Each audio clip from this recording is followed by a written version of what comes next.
When life breaks you down, health and wellness put you back together. Let's dive into this drama. Sit back and enjoy. Jade, you don't have to look so terrified. It's just a door. Yeah, well, you say that like I didn't spend 10 minutes debating whether to walk in or go back to bed with my phone and self-loathing. Trust me, I know that debate well. But the fact that you're here, that's everything. Most people keep choosing their chaos because it's familiar, even if it's painful. You showed up. That's not small. That's the beginning. This space feels like a deep exhale. Like my shoulders just dropped 5 inches. I don't know what kind of sorcery that is, but it's working. It's not sorcery, it's intention. We live in a world that rewards the hustle, glorifies burnout, and praises people who suffer in silence. Here, we do the opposite. We slow down, we listen, we exist without apology. I don't remember the last time I just existed, without checking something, without trying to be productive, without performing. That's the trap.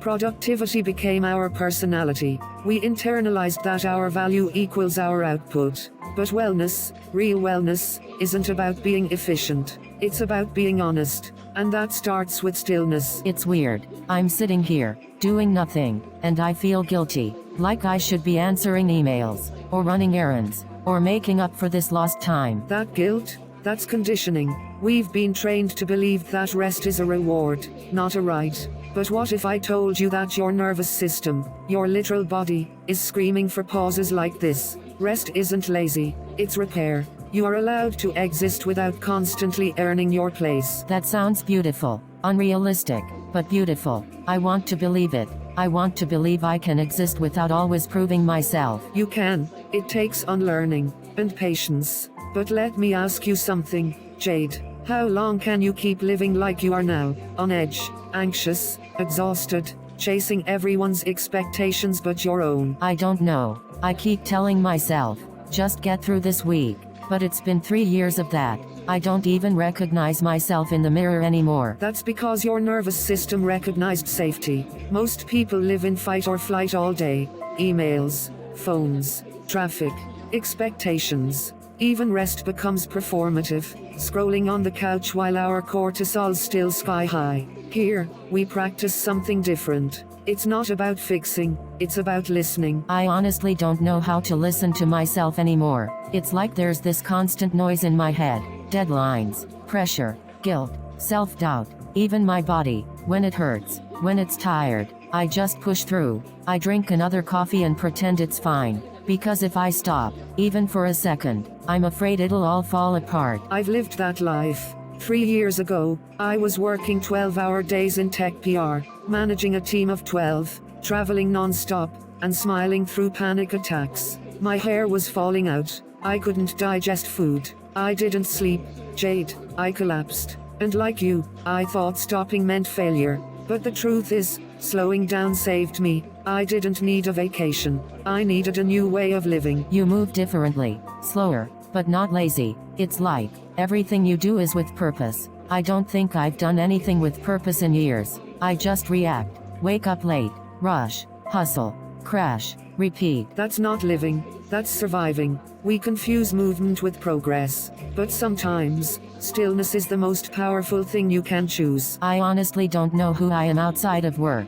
When people ask how I'm doing, I talk about campaigns, numbers, launches, like those things are me. But who am I without all that? And what happens if I let it go? You meet yourself again. At first, it's uncomfortable. Because there's grief, confusion, even shame. But then there's clarity. You start remembering the things that once made you feel alive. Not useful, not productive, but alive. I want that. I don't know how yet, but I want that. Morning.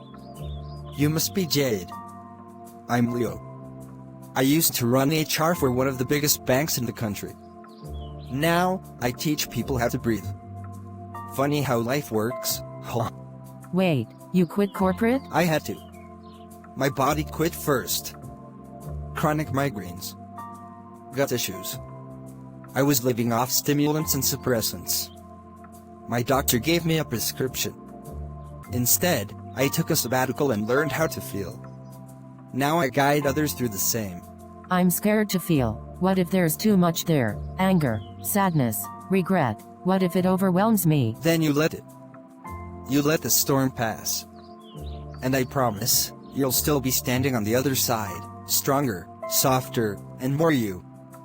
Your emotions aren't enemies. They're messengers. And your body is not a machine, it's a memory keeper.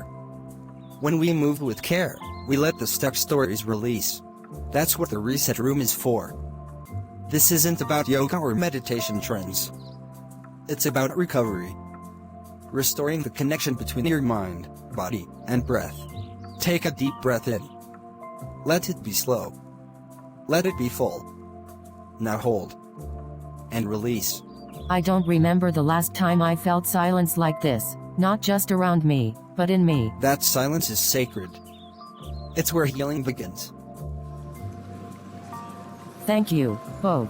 I didn't expect to feel so much in just one visit, but I also didn't realize how deeply starved I was for real presence, for connection, for stillness that didn't feel like failure. You gave yourself that gift. We just held the space. And the journey ahead, it's not a race. It's a return to self, to peace. And you don't have to walk it alone. Next week, we'll go deeper. Movement, expression, emotional release. But for now, go home, hydrate, rest. Not because you earned it, but because you deserve it. I think, for the first time in years, I believe that.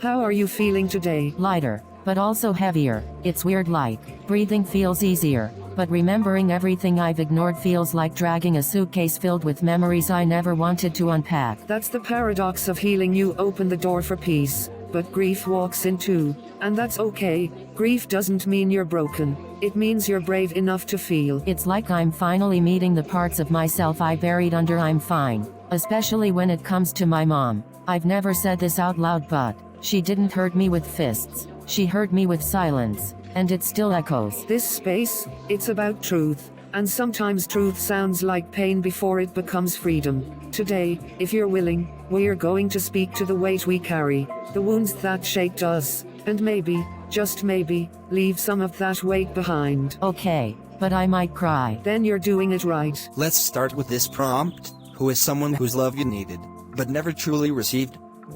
And if you feel safe, speak their name. My mother. Her name is Sylvia. You're not alone. Jade. She was there, but not really. She worked 2 jobs, raised 3 kids, and I told myself for years that her distance was just exhaustion. But when I needed comfort, when I cried after being bullied, or failed my first test, or got my period and panicked, she handed me painkillers and silence. No softness, no warmth, just this wall. And how did that shape you? I became the strong one, the responsible one, the one who made straight A's and skipped parties and never needed help. But the truth? I've been screaming inside for decades, because no one ever taught me how to fall apart safely. You're falling apart now. And still safe. Still loved. Still whole. I am Amara and this is my story. My father was a pastor. Discipline over empathy. Crying wasn't weakness, it was rebellion. So I became an emotional fortress. Never needy, never loud, until I burned out at 27. Passed out in a stairwell at work. Diagnosis: chronic fatigue, adrenal burnout, and suppressed grief. It took me a year to admit that the child in me was still waiting for a father's warmth that never came. I am Jade and this is a message to my mum. Dear mum, I know you did your best, and I also know that your silence hurt me in places I didn't know existed until now. But I'm choosing to break the pattern. I will not be silent to myself anymore. I will speak my pain. And I will forgive you, not because you asked, but because I need to be free. You know, I used to think forgiveness was some grand, spiritual ritual. But sometimes, it's just a whisper in the dark. I'm tired of carrying this pain. I used to say, I'm over it, but I was never through it. Now I see the difference. Exactly. Healing isn't a timeline, it's a return to your true self. The one before the ache. And sometimes, you only find her by walking through the fire, not around it. We all carry something, but here, in this moment, you don't have to carry it alone. Close your eyes, breathe in hope, exhale guilt, let the past soften, Let your nervous system trust that the world won't collapse if you finally rest. Jade, there's something I think you're ready to see. I've had this strange feeling all morning, like something important is about to happen, not necessarily good or bad, just heavy, significant. What is it? A letter from Tasha. Tasha. Wow, I haven't seen her handwriting in 3 years. We were so close once, then suddenly, we were just echoes. And now she wants to come? She doesn't just want to come. She's already on her way. She'll be here in less than an hour. I wanted you to have space to emotionally prepare. This kind of reunion, it's not just about mending a relationship. It's about facing the mirror you've been avoiding. I don't know what to feel. Part of me wants to run, to bolt into the woods and hide under the weight of everything I never said to her. But the other part, the brave part, is tired of hiding. If she's coming, then I'll stay. So this is the reset room. You really came to one of those find yourself retreats, huh? It's not what you think. Or maybe it is. Depends on what you think of people learning to feel again. Feel? Jade, you've always been the cold one. The logical, composed, never let them see you cry sister. And now you're sipping tea and journaling your feelings. I don't know if I should hug you or call security. I get it. You're angry. I would be too. You carried so much after I left. But I left because I was falling apart in silence. And no one, not even you, seemed to notice. That's not fair. I did notice. I noticed everything. The way you pulled away, the way your texts got shorter, the way you stopped laughing at my jokes. But what was I supposed to do? Chase you across cities? You vanished, Jade. Right after Mum died.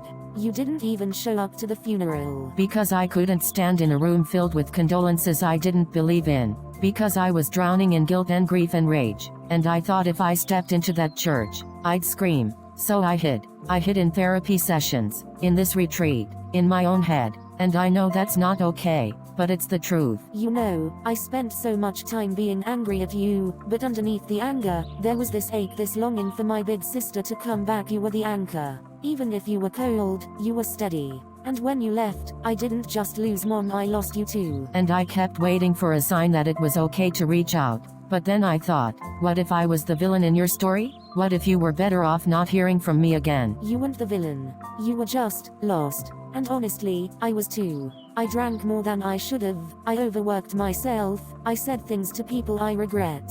But I kept telling myself, at least I didn't run. Now I see you didn't run. You just collapsed somewhere no one could see. Exactly. I collapsed inward, quietly, like an old house with good bones, still standing on the outside, but hollowed out on the inside. And it's taken me all this time to rebuild, not just the structure, but the spirit that lived in it. So, are we doing this? Actually talking, instead of competing in who hurt who more? Yes, let's talk. Let's remember who we were before the world made us armor up. Reunions like this, they're rarely clean. They're messy. They burn before they heal. But they also create new space. A different kind of closeness. One that doesn't deny the past, but doesn't live there either. I'm not used to this kind of talk. I grew up in the same house as Jade. Silence was the only language we were fluent in. Then you both have the opportunity to become bilingual, to learn the language of vulnerability. Of presence. You know what's strange? My sister has cried more in this place than she have in the last decade. And not just tears of sadness, tears of relief. Because for once, she don't have to be the emotionally restrained, put together one. She just get to be human. Well, if she is allowed to be human, then maybe I am too. Maybe I don't always have to be funny, or cool, or sarcastic to hide how tired I really am. Exactly. Here, being tired isn't a weakness. It's the first sign of honesty. Hey, remember when we were kids and used to build pillow forts and pretend we were queens of a secret kingdom? You always insisted yours was made of ice cream. Mine was made of silence. It makes sense now. Even in play, you were holding something in. But I'm done holding it in. From now on, I want to be honest, even when it's uncomfortable. I want our relationship to be real, not just inherited. Then let's start over. Not forget everything but rewrite what comes next. Jade receives a letter from an ex-BF and it says, Jade, I know I'm the last person you expected to hear from, but I heard you're at the reset room, and there's something I need to say, before it's too late, Noah. Morning. You look like you saw a ghost. I kind of did. I got a letter. It's from Noah. Noah? As in, ruined your faith in love Noah? Yeah, that one. He says he wants to say something before it's too late. I haven't thought about him in months, maybe years. But reading this, my stomach turned inside out. I hated how he broke you, Jade. You were already fragile after Mom, and then him. It was like watching someone fall twice without a safety net. He didn't just break me, Tasha. He taught me that trusting someone was dangerous. That even the people who hold your hand while you cry can still let go without warning. I don't know if I can handle whatever this letter is trying to resurrect. Then maybe you don't read it alone. You've been up since 5. That's the 3rd papaya you've butchered in under an hour. I'm just clearing my mind. Papaya slicing is underrated therapy. Amara, I know you. This isn't about fruit. Something's going on. Talk to me. Have you ever been so good at helping others that you forgot how to help yourself? Every day. Why? I've been holding this space for years, guiding people through pain, helping them reconnect with their bodies, their hearts. But lately, at night, I can't sleep. I stare at the ceiling and feel this hollowness, like the healer in me has grown tired, like I'm pretending to know what I'm doing, when in truth, I'm lost too. You don't have to pretend with me. You've been a lighthouse for so many. But even lighthouses need repair. Even the brightest flame flickers. But if I fall apart, who holds this place together? We do. All of us. Healing isn't a hierarchy. It's a circle. And today, we hold you. Thank you, Lou. Jade and Tasha walk slowly. Tasha reads from Noah's letter out loud. And the letter says, I wish I could explain why I left the way I did. But truthfully, I didn't understand it myself at the time. I was scared of how deeply I loved you, of how much you saw through me, and I thought I didn't deserve that kind of clarity. He was always poetic when he was ashamed. It's like he used beautiful words to wallpaper over his absence. But maybe he's not justifying, maybe he's owning it. Look, he goes on. I sabotaged everything because I was too broken to believe I could be loved without being abandoned. And in the process, I abandoned you. I'm sorry, Jade. I don't expect you to forgive me, but I needed you to know, it wasn't your fault. That last line, it's the one I waited years to hear, and now that I've heard it, I don't know what to do with it. You don't have to do anything. Let it sit. Let it breathe. Healing doesn't mean inviting people back in. Sometimes, it just means finally letting them out, peacefully. You're right. Maybe hearing his truth helps me close a chapter, not reopen it. Thank you, sis. I want to share something I've never admitted in this space. I've built the reset room as a sanctuary for others, but I've kept it from becoming one for myself. I've been afraid of being seen as fragile, afraid that if I cracked, you'd all stop believing in this process. But it's your humanity that makes this place sacred. Not your perfection. Today, your honesty is what healed me most. Same. Sometimes I think the strongest thing a person can do is say I don't have the answers right now, because that's the moment we make space for each other and for something new. We came here to reset. But sometimes, the reset begins when the healer admits they need healing too. Thank you for holding me, without judgment, without expectation.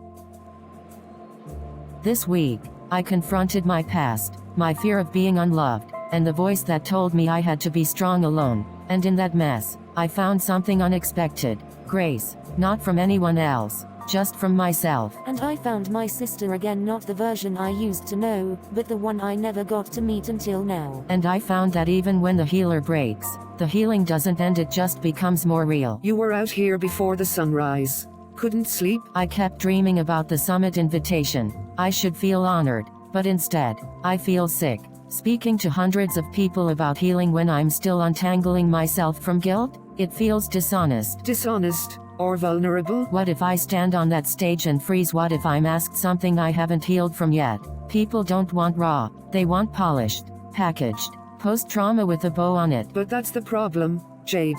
We've glamorized the after, but healing is not the after. It's the during, the cracked voice, the trembling hands, the stories that don't have clean endings. I'm scared that my pain might embarrass me, or worse, discredit me. Your pain is not your discredit. It's your passport. And right now, You're the most qualified person I know to speak about finding light, because you haven't abandoned the dark. No, I'm not ghosting Derek. I need space. Not everything needs to become a situationship right away. Yes, I do like him. But maybe I'm trying not to ruin something again before it starts. Well, that sounded like a roller coaster in 1 minute. Why do I keep pushing away guys the second they start being good to me? Because it's easier to expect failure than to risk being proven wrong. I thought I had it figured out, you know? I used to blame the guys. But no, I'm realizing, it's not just them. It's me. I dodge vulnerability like it's a dodgeball game I can't afford to lose. Tasha, you've had your heart stepped on more times than I can count. But that doesn't mean your heart is broken. It just means it's layered. Every time I get close to someone, I hear this voice in my head: don't let them see the real you. The complicated you. The you who overthinks and clings and cries at cheesy commercials. But I'm tired of playing cool. I want to be known, not just liked. Then let someone see all of you. The messy, layered, overthinking, beautiful you. Thank you, sissy. Amar. There's someone here asking for me. She says her name is Elise. Elise, from the commune? Yeah. I haven't seen her since I left. She was part of the life I swore I'd never revisit. Do you want to see her? I don't know. She knew the version of me I buried. The one who worshipped discipline but hated himself. The one who led retreats by day and drank alone at night. Then maybe it's time to see if she came for closure, or forgiveness. Either way, this isn't about her. It's about whether you're ready to face your own reflection. You look lighter, Leo. And you look like someone who's not here to pretend. I'm not. I came to say something I couldn't say before. When you left, we all felt abandoned. But I get it now. You weren't running from us. You were escaping yourself. I hated who I was back then. Performing healing while dying inside. I watched you collapse in slow motion. I should have said something sooner. I'm sorry we let you carry the whole temple on your shoulders. I wasn't ready to be helped. But now, I'm learning to ask for support before I shatter. And I forgive you. Because I finally forgave myself. Jade practices her speech aloud in front of a mirror, nervous. Amara enters quietly, watching. Healing isn't linear. It's messy, unpredictable, and often misunderstood. But it's also sacred. We don't owe anyone a polished version of our pain. We only owe ourselves the truth. That was raw, and exactly what people need to hear. Amara, I'm terrified. What if I get on that stage and cry? What if I choke? Then cry, choke, and keep going. Because real strength isn't perfect delivery. It's being real in front of people who are desperate to see someone survive what they are going through. I never thought I'd get to a place where I felt worthy of being seen. But now, I feel it. Maybe for the first time in years. That's the reset, Jade. Not forgetting the past, but walking into the future with open eyes and an open heart. Derek has arrived. He and Tasha walk slowly, holding mugs of tea. The moment is quiet, vulnerable. You know, I thought you ghosted me because you didn't feel the same. But I kept thinking about you anyway. I didn't ghost you. I paused. I needed to know who I was outside of needing someone to validate me. And honestly, that scared me more than any heartbreak. What changed? I did. This place cracked me open, Derek. Made me realize I've been filtering myself to be easier to love. But now, I want someone who sees all of me, the anxious me, the loud me, the thoughtful me, and still says, I'm in. Then I'm in. But only if we take it slow and real. No filters. No filters. Just us. Summit stage. Later that day, Jade steps on stage. The crowd is buzzing. The lights are warm. When I first arrived at a retreat called the Reset Room, I was brittle, not broken, but scared of breaking. I thought healing would mean erasing pain. But now, I know, healing is carrying the pain differently, with softness, with self-forgiveness, with hope. This isn't a story of triumph. It's a story of continuing, and sometimes, that's more than enough. Your reset is not your end. It's your beginning. Again, and again. Don't forget to like and subscribe to our YouTube channel for more morals, health and wellness drama that will change your life.